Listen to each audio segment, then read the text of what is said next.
First Contact and the Queen's ultimatum, the asteroid Kepler 442b, had been spinning silently through space for millions of years, but today it would change everything. Captain Elena Rodriguez pressed her face against the observation window of the mining vessel Prometheus, watching as her crew prepared to extract rare minerals from the rocky surface below. Elena had been exploring deep space for 15 years, but something about this particular asteroid made her uneasy. "Captain, you need to see this," Dr. Marcus Chen called from his workstation. The xenobiologist's voice carried an excitement that Elena rarely heard. She walked over to where Marcus was studying sensor readings, his dark eyes wide with amazement. "What have you found, Marcus?" Elena asked, leaning over his shoulder to examine the data streaming across multiple screens. "These aren't natural rock formations," Marcus replied, pointing to a series of geometric patterns buried deep within the asteroid. "Look at these readings. There are chambers down there, perfectly carved tunnels, and something that's generating its own energy signature." Elena felt her heart rate increase. In all her years of space exploration, she had never encountered signs of alien civilization. Humanity had been searching the stars for decades, finding plenty of planets and resources, but never proof that they weren't alone in the universe. "Are you certain?" she asked, double-checking the sensor data herself. The patterns were too regular, too precise to be anything nature could create. "Absolutely certain," Marcus confirmed. "Captain, we might be looking at the first evidence of intelligent alien life." Elena called her second-in-command, Jake Morrison, to the bridge. Jake was a skilled pilot with 20 years of experience navigating dangerous space routes. If anyone could help her figure out their next move, it would be him. "Jake, what's our current status?" Elena asked as he arrived on the bridge. "All systems green, Captain," Jake reported. "The mining equipment is ready to deploy, and we have enough supplies for another 3 weeks. But I've been monitoring our long-range sensors, and there's something strange out there." "Strange how?" Elena inquired, though she was beginning to suspect she already knew the answer. "We're detecting movement at the edge of our sensor range," Jake explained, pulling up a tactical display. "Whatever it is, it's big, and it's heading this way fast." Elena made a decision that would change the course of human history. "Deploy the mining probe," she ordered. "I want to know what's inside the asteroid before our visitors arrive." The probe descended toward the asteroid's surface, its powerful drills easily penetrating the outer rock layer. Within minutes, it had reached the mysterious chambers Marcus had detected. The images it transmitted back to the Prometheus left the entire crew speechless. The interior of the asteroid contained a vast complex of tunnels and chambers, all carved with precision that surpassed human engineering capabilities. Strange symbols covered the walls, glowing with a soft blue light that suggested advanced technology far beyond anything humanity had developed. Most impressive of all was a central chamber containing what appeared to be some kind of shrine or altar, surrounded by crystalline structures that pulsed with energy. "Captain," Marcus whispered in awe, "this is incredible. The level of sophistication here suggests a civilization that's thousands of years ahead of us technologically." Before Elena could respond, Jake's voice cut through the excitement with urgent concern.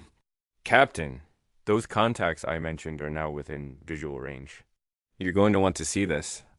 Elena turned toward the main view screen as Jake brought up the external cameras. What she saw made her blood run cold. Approaching their position were 12 massive spacecraft, each one easily 10 times the size of the Prometheus. Their design was unlike anything in human records, featuring flowing organic curves combined with sharp angular edges that seemed to shift and change as she watched. "All stop," Elena commanded. "Jake, bring us to a defensive position, but don't power weapons unless I give the order." The alien ship surrounded the human vessel in a perfect formation that spoke of military precision and overwhelming superiority. Elena knew that if these aliens wanted to destroy the Prometheus, there would be nothing her small crew could do to stop them. "Captain," Marcus reported from his station, "we're being scanned." Their sensors are incredibly sophisticated, but they seem to be having trouble getting clean readings on our ship. Elena smiled grimly. Human technology might be less advanced than what they were facing, but it had one advantage that served them. Well, in moments like this, unpredictability. Human engineers had a habit of building things that worked in ways that even they didn't fully understand. The main view screen suddenly filled with an image that would be burned into Elena's memory forever. Standing before them was a being of terrible beauty and obvious power. Queen Velthara of the Nixari Empire stood nearly 8 feet tall, her skin shimmering with scales that changed color like oil on water. Her eyes were deep purple, ancient, and intelligent, set in a face that combined predatory grace with regal authority. She wore armor that seemed to be made of living metal, flowing and shifting around her form like liquid mercury. When Queen Velthara spoke, her voice resonated with the power of someone accustomed to absolute obedience. The ship's computer translated her words into English, but the meaning behind them was clear in any language. Primitive beings, the Queen began, her voice carrying both contempt and curiosity. You have violated sacred territory of the Nexari Empire. This asteroid contains relics of our ancestors, sites of power that your simple minds cannot comprehend. Elena stepped forward, making sure she was clearly visible on whatever communication system the aliens were using. She had faced dangerous situations before, but never anything quite like this. Still, she had learned long ago that showing fear only made bad situations worse. I am Captain Elena Rodriguez of the human vessel Prometheus, she replied, keeping her voice steady and respectful, but not submissive. We meant no disrespect to your empire or your ancestors. We were simply conducting a mineral survey when we discovered the structures. Queen Galthara's eyes narrowed, and Elena could see that her response had not been what the alien ruler expected. Do you know the consequences of messing with me, human? The Queen warned, her voice dropping to a dangerous whisper. I have ruled the Nexari Empire for over 2,000 of your years. I have conquered 847 worlds and brought low civilizations that thought themselves mighty. Species that have defied me have been reduced to ash and memory. Elena felt the weight of that threat, but she also sensed something else in the Queen's tone. This was a being who was used to immediate surrender, to enemies who begged for mercy the moment they realized the scope of her power. Elena decided to try a different approach. Your Majesty, Elena said, using the formal address she thought. Appropriate, I can see that you are powerful beyond measure, and I respect the achievements of your empire. But perhaps we could discuss this situation rather than resort to threats. We humans have a saying, it's better to build bridges than to burn them. The effect of Elena's words was immediate and startling. Queen Velthara's expression shifted, from intimidating anger to genuine surprise. Behind her, Elena could see other aliens exchanging glances of confusion. Clearly, this was not the response they were accustomed to receiving. You dare to lecture me about building bridges? The Queen asked, but her tone had changed. The deadly threat was still there, but now it was mixed with curiosity. Your species is barely capable of interstellar travel. Your weapons are primitive, your ships are tiny, and your numbers are insignificant compared to the forces I command. Yet you speak to me as if we were equals. Elena took a deep breath, knowing that her next words could determine whether her crew lived or died.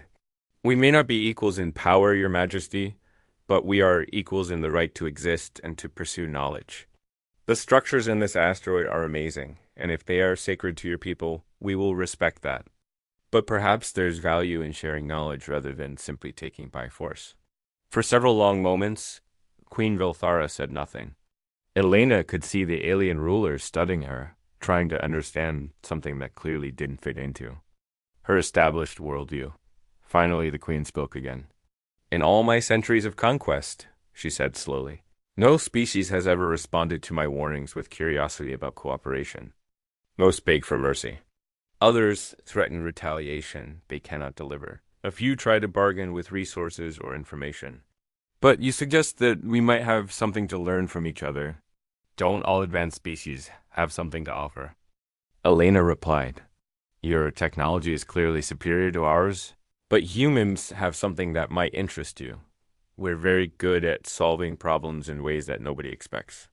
Queen Velthara's expression shifted again, and Elena realized she was seeing something that probably very few beings in the galaxy had ever witnessed. The ancient ruler looked genuinely intrigued. Demonstrate, the queen commanded. You claim your species is skilled at unexpected problem solving. Prove it. Elena felt her mind racing. This was the opportunity she needed, but it was also incredibly dangerous.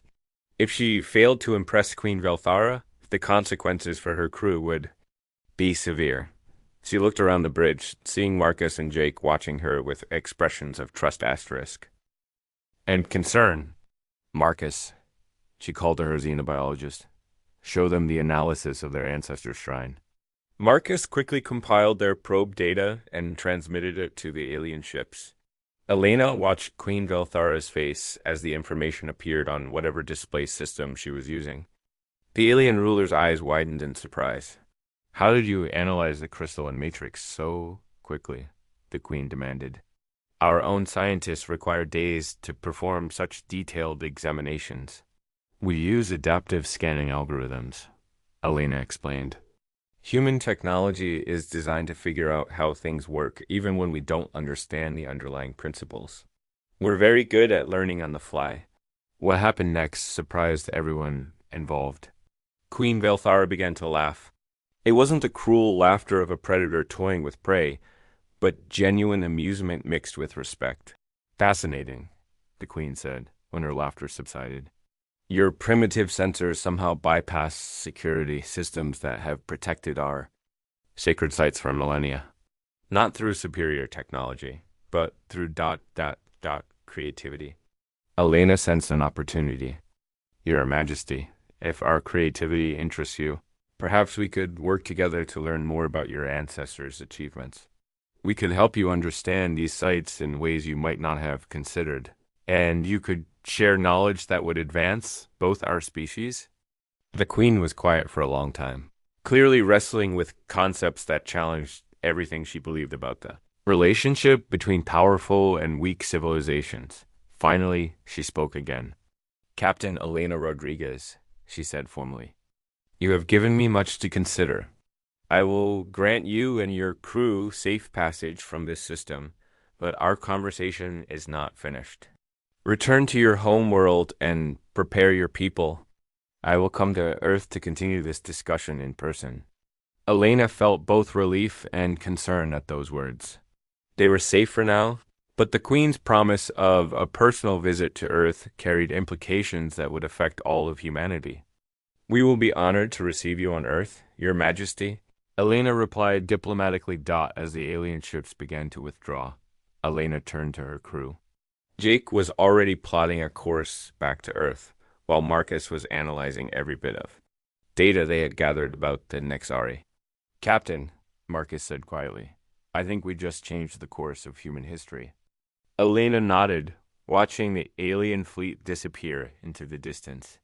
The question is whether we change it for better or worse. Get me a priority channel to Earth Command. They need to know what's coming. As the Prometheus set course for home, Elena couldn't stop thinking about the look in Queen Velthara's eyes. For the first time in what were probably centuries, the ancient ruler had encountered something that challenged her understanding of the universe. Elena only hoped that humanity was ready for what would come next, when humans show their true nature 3. Months had passed since Captain Elena Rodriguez's encounter with Queen Velthara, and Earth had been transformed by the knowledge that humanity was no longer alone in the universe. The planet buzzed with activity as governments, scientists, and military leaders prepared for the alien queen's promised visit. Elena found herself at the center of it all, serving as humanity's primary liaison for first contact protocols. Makeshift command center in Geneva had been built in record time, featuring the most advanced communication equipment humanity could produce. Elena stood before a massive view screen. surrounded by representatives from every major nation on Earth.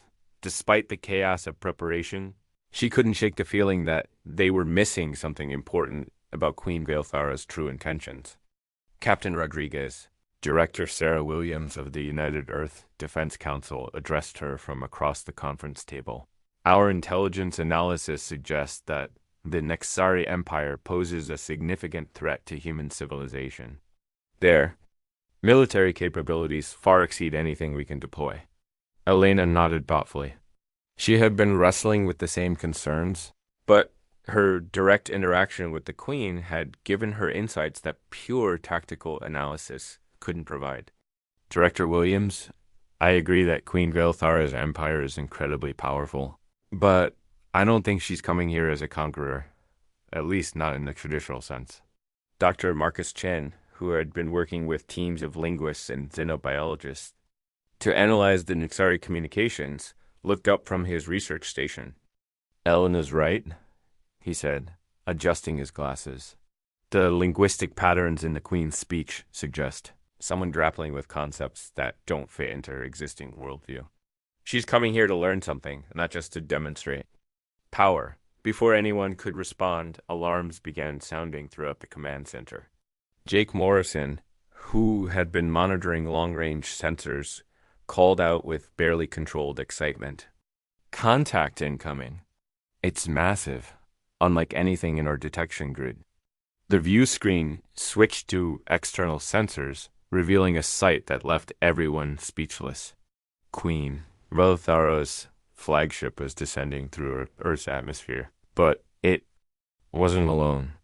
Surrounding it were dozens of smaller vessels, each one larger than humanity's most advanced spacecraft. The alien fleet moved with precision that spoke of absolute confidence, positioning themselves in a formation that could threaten any location on Earth within minutes. She certainly knows how to make an entrance, Elena muttered, but she noticed something that the tactical analysts had missed. Jake, look at their positioning. They're not taking offensive stances. This is a protective formation designed to guard against threats from outside the system.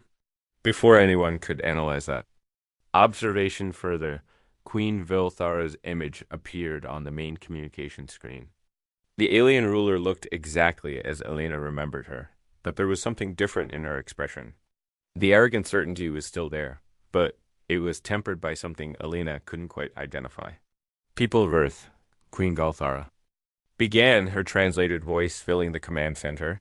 I have come as promised to continue my conversation with Captain Rodriguez. I bring with me a proposal that will determine the future relationship between your species and the Nexari Empire.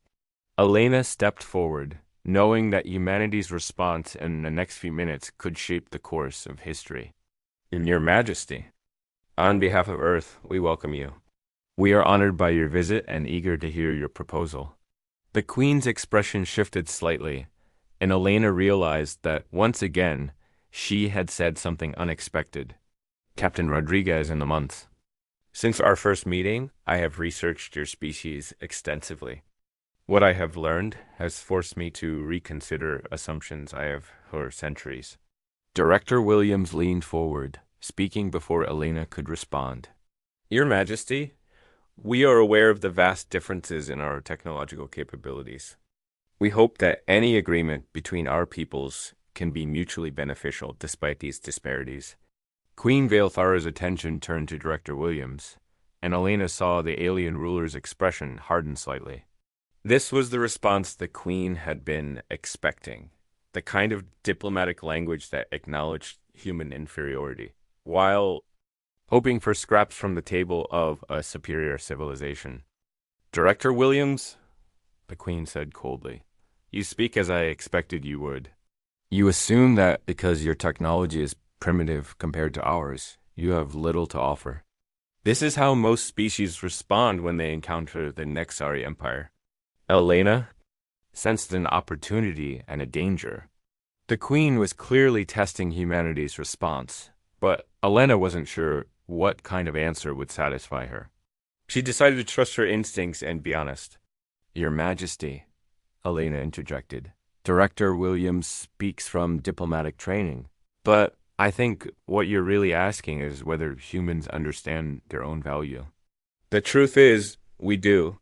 We may not have your advanced technology, but we have something that might be just as valuable. We never stop trying to understand and improve. Queen Velthara's attention returned to Elena, and the alien ruler's expression became intensely focused. Explain. Elena took a deep breath, knowing that she was about to either save humanity or doom it. In our brief encounter at the asteroid, you seemed surprised by our approach to problem solving. You've ruled an empire for 2,000 years, conquered nearly 1,000 worlds, and established absolute dominance across the galaxy. But when was the last time you encountered something truly new? The command center fell silent. Elena could see shock on the faces of her human colleagues, while Queen Velthara stood perfectly still, her purple eyes boring into Elena with an intensity that was almost physical. Continue, the Queen commanded, her voice barely above a whisper. Your empire is incredible, Elena continued, but it's also static. You achieved perfection in your technology, your military tactics, your social systems, but humans ... We're always changing, always adapting, always finding new ways to do things. Sometimes our solutions don't even make sense to us, but they work. Queen Velthara was quiet for several long moments, and Elena began to wonder if she had gone too far. Finally, the alien ruler spoke again.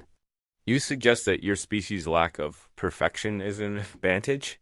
I suggest that our refusal to accept that we've reached perfection is an advantage, Elena replied.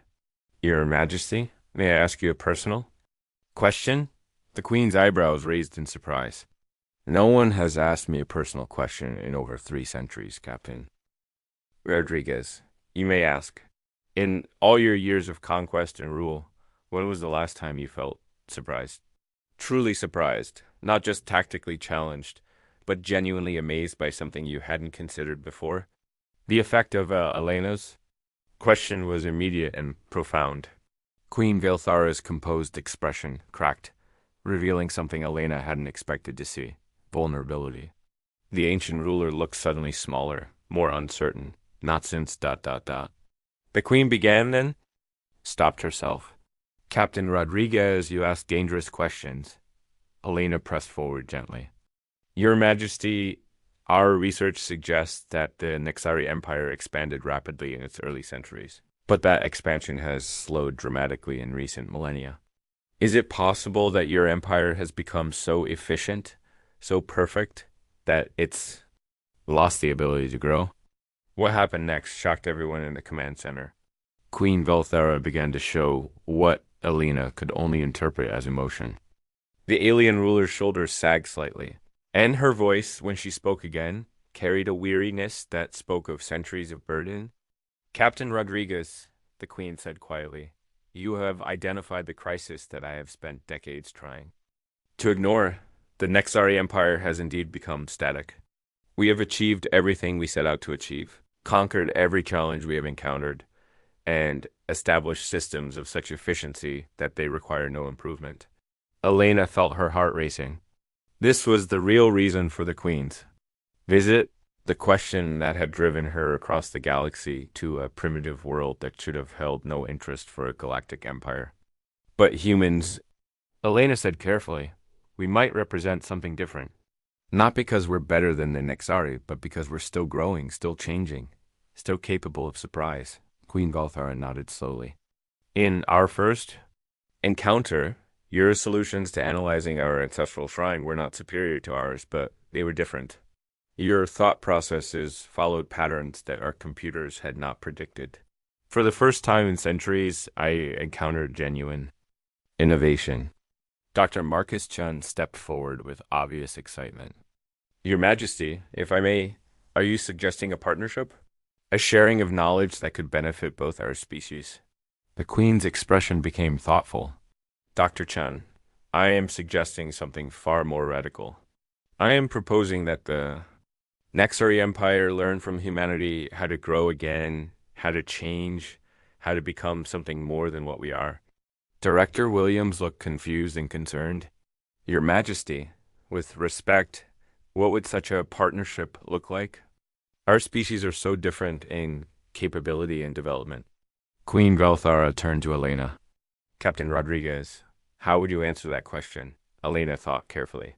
This was perhaps the most important moment in human history, and she knew that her response would determine whether humanity joined the galactic community as partners or subjects. Your Majesty? Elena began. I think the partnership would involve teaching each other. You could help us advance technologically, while we could help you rediscover the joy in growing. Not because either of us is superior, but because we each have something the other needs. The Queen smiled, and Elena realized it was the first genuine smile she had seen from the alien ruler. Captain Rodriguez, your species continues to surprise me. Yes, that is precisely what I am proposing.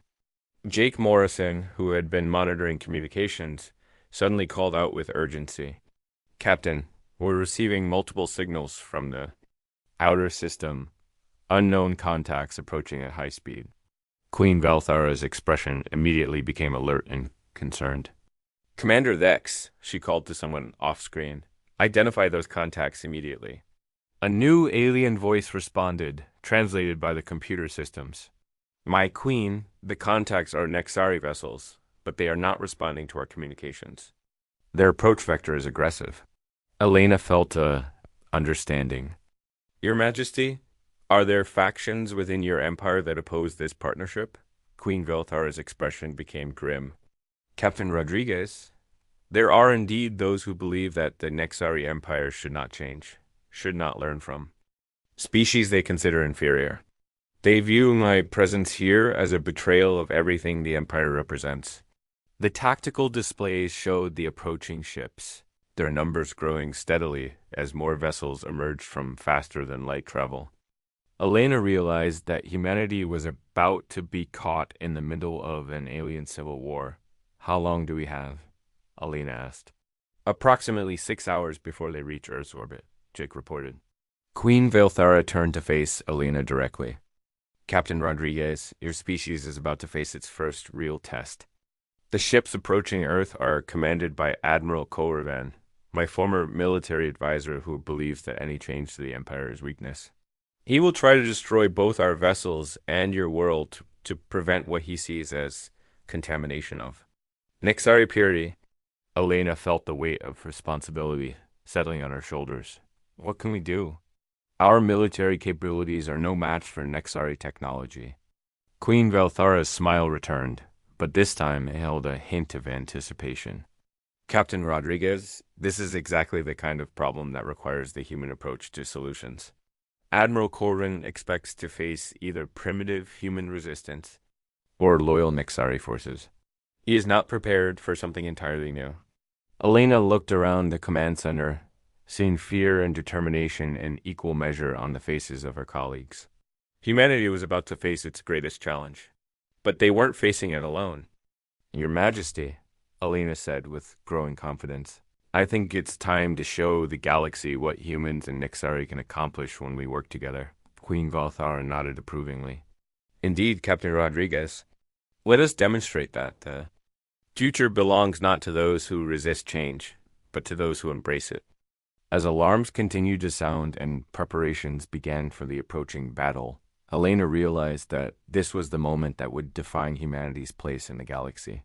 Not as conquerors or subjects, but as partners in an alliance that could reshape the very nature of galactic civilization. The ancient queen had come to Earth seeking something she had lost, and in return, she was offering humanity something they had always dreamed of, a chance to prove that growth, curiosity, and the courage to change were forces that could transform the universe itself.